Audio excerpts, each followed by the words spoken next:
এটা অভিযোগ জানানোর জন্য গিয়েছে, কেন তারা চলে যাচ্ছে, এর বাইরে অন্য কিছু না। আমি গিয়ে জাস্ট ওখানে যিনি ম্যাম আছে ওনাকে জানিয়েছি যে না আমরা বের হয়ে চলে আসি। একই সাথে আশেপাশে যারা প্রার্থীরা ছিল তারাও ঢুকেছিল, অন্যান্য দলের যারা প্রার্থীরা আছে, এর বাইরে অন্য কিছু না। এটা সম্পূর্ণটা বলে রাখা ভালো।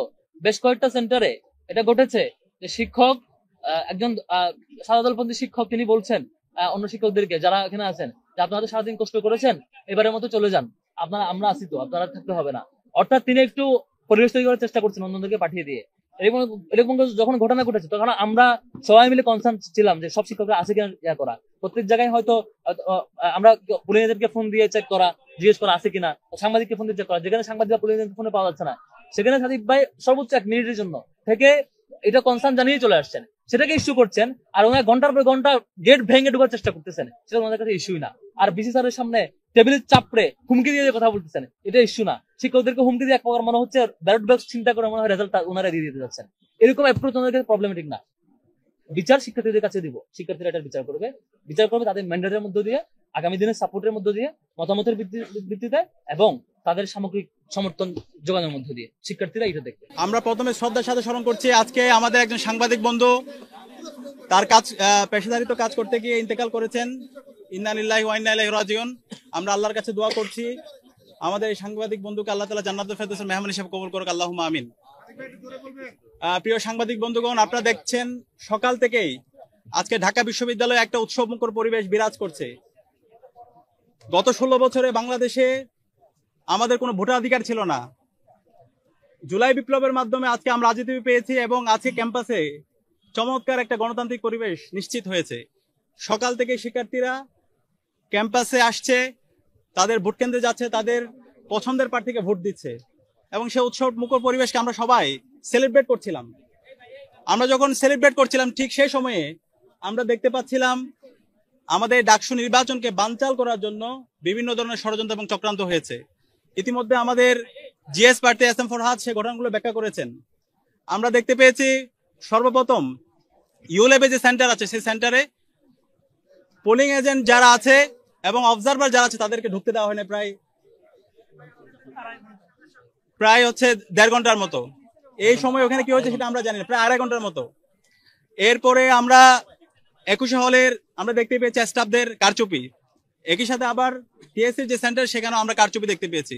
আমাদের অবস্থান পরিষ্কার, যারা নির্বাচন বানচাল করতে চায় তাদের বিরুদ্ধে বিশ্ববিদ্যালয় প্রশাসনকে ব্যবস্থা নিতে হবে, তাদেরকে অ্যারেস্ট করতে হবে, তাদেরকে থানায় দিতে হবে এবং তাদেরকে যারা নির্দেশ দিয়েছে তাদেরকে খুঁজে বের করতে হবে। আমরা বিশ্ববিদ্যালয় প্রশাসনকে লিখিত অভিযোগ দিয়েছি। বিশ্ববিদ্যালয় প্রশাসন আমরা অনুরোধ করব দ্রুত সময়ের মধ্যে এই নির্বাচন বানচালের সাথে যারা জড়িত আছে তাদের সবার বিরুদ্ধে যেন দৃষ্টান্তমূলক বিচার আওতায় নিয়ে আসা হয়। প্রিয় সাংবাদিকবৃন্দ, আপনাদের মাধ্যমে আমরা ঢাকা বিশ্ববিদ্যালয়ের সকল শিক্ষার্থীদেরকে আহ্বান করব, এই ডাকসু নির্বাচন এটা শহীদদের আকাঙ্ক্ষা, এটা জুলাইয়ের আকাঙ্ক্ষা। এই ডাকসু নির্বাচন সফল করা সেটা আমাদের সবার একান্ত দায়িত্ব। নির্বাচন বানচাল করার জন্য যারা চেষ্টা করছে তাদের বিরুদ্ধে আমাদের ঐক্যবদ্ধভাবে রুখে দিতে হবে। আমরা দেখতে পাচ্ছি আমাদের যাদেরকে আমরা বন্ধুপতি মনে করি, আমরা যারা জুলাই সহযোদ্ধা ছিলাম, তারা আজকে এই নির্বাচনকে বানচাল করার জন্য একটা পক্ষ বিভিন্নভাবে ষড়যন্ত্র এবং চক্রান্ত করছে। সে জায়গায় আমাদেরকে দায়িত্বশীল আচরণ করতে হবে। যারা এই ধরনের ষড়যন্ত্র এবং চক্রান্ত করছেন আপনাদেরকে হুঁশিয়ার করতে চাই, এই ঢাকা বিশ্ববিদ্যালয়ের শিক্ষার্থীরা জুলাই বিপ্লব এই ঢাকা বিশ্ববিদ্যালয় থেকে শুরু করেছিল এবং খুনি হাসিনার পতন করেছিল।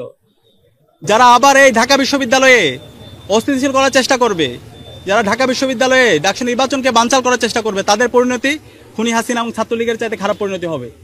আমি অনুরোধ করবো সবাইকে দায়িত্বশীল আচরণ করার জন্য। এই নির্বাচনে হার অথবা জিতের কিছু নেই। আমরা সবাই জুলাই সহযোদ্ধা ছিলাম, আমরা সবাই একসাথে আন্দোলন করেছি। এই আন্দোলনে আমরা সবাই প্রত্যেকের পরিচয় ভুলে গিয়ে কমন গোল নিয়ে ফ্যাসিবাদের বিরুদ্ধে আন্দোলন করে আজকে দেশে আজাদি এনেছি। এখন এই জুলাই বিপ্লব পরবর্তী আমরা যদি সবার ঢাকা বিশ্ববিদ্যালয় নির্মাণ করতে চাই, সবাইকে একসাথে কাজ করতে হবে। এক্ষেত্রে শিক্ষার্থীরা আমাদের যাকেই বেছে নেবে আমরা তাকেই মেনে নিব, কিন্তু শিক্ষার্থীদের উপর যদি আমরা আমাদের জোরপূর্বক কোনো কিছু চাপে দিতে চাই তাহলে এটা হিতের বিপরীত হবে। শিক্ষার্থীরা তাদের ম্যান্ডেট পেয়ে যাদেরকে প্রতিনিধি হিসেবে নির্বাচন করবে আমরা তাদেরকে মেনে নেব। আমরা আশা করব যারা বিভিন্ন ধরনের অস্থিতিশীল করার চেষ্টা করছেন, ষড়যন্ত্র এবং চক্রান্ত করছেন, আপনারা এই সমস্ত ষড়যন্ত্র এবং চক্রান্ত থেকে বেরিয়ে আসুন। শিক্ষার্থীদের যে ম্যান্ডেট সেই ম্যান্ডেটকে আপনারা মেনে নিন এবং নির্বাচন কমিশনকে অনুরোধ করব এখন পর্যন্ত যে অভিযোগগুলো আমরা দিয়েছি সেই অভিযোগগুলো আপনারা ব্যবস্থা গ্রহণ করুন। আমরা শুরু থেকে আমাদের অবস্থান পরিষ্কার, আমরা সবাইকে অনুরোধ করেছি দায়িত্বশীল আচরণ করার জন্য। তো সবকিছুই সবার কাছে পরিষ্কার, প্রত্যেকটা সেন্টারে সিসিটিভি আছে এবং শিক্ষার্থীরা তাদের মতামত ব্যক্ত করেছে। এখন যারা নির্বাচনকে বানচাল করার জন্য বিভিন্ন ধরনের ষড়যন্ত্র এবং চক্রান্ত করছে তাদের বিরুদ্ধে আমাদের ঐক্যবদ্ধভাবে শিক্ষার্থীরা তাদের বিরুদ্ধে অবস্থান নেবে।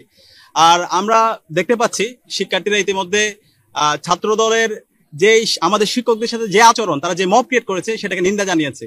সুতরাং তারা যদি এই ধরনের পেশক্তি প্রদর্শন করতে চায়, আমরা মনে করি জুলাই পরবর্তী প্রজন্ম এই পেশক্তিকে আমরা মেনে নিব না। আচ্ছা, এখানে আরেকটা বিষয়, আমার ব্যাপারে একটা অভিযোগ তারা আনার চেষ্টা করেছে, ঢাকা বিশ্ববিদ্যালয় ক্লাবে ভোট গণনার সময় প্রবেশ করা। এখানে মূলত আমি গিয়েছিলাম আমাদের যে ভোট গণনা হচ্ছে সেটা এলইডি দেখার জন্য, এবং ওই সময় আমরা দেখতে পাই রিটার্নিং অফিসাররা চলে যাচ্ছিল। তো ওইটা অভিযোগ জানানোর জন্য গিয়েছি, কেন তারা চলে যাচ্ছে, এর বাইরে অন্য কিছু না। আমি গিয়ে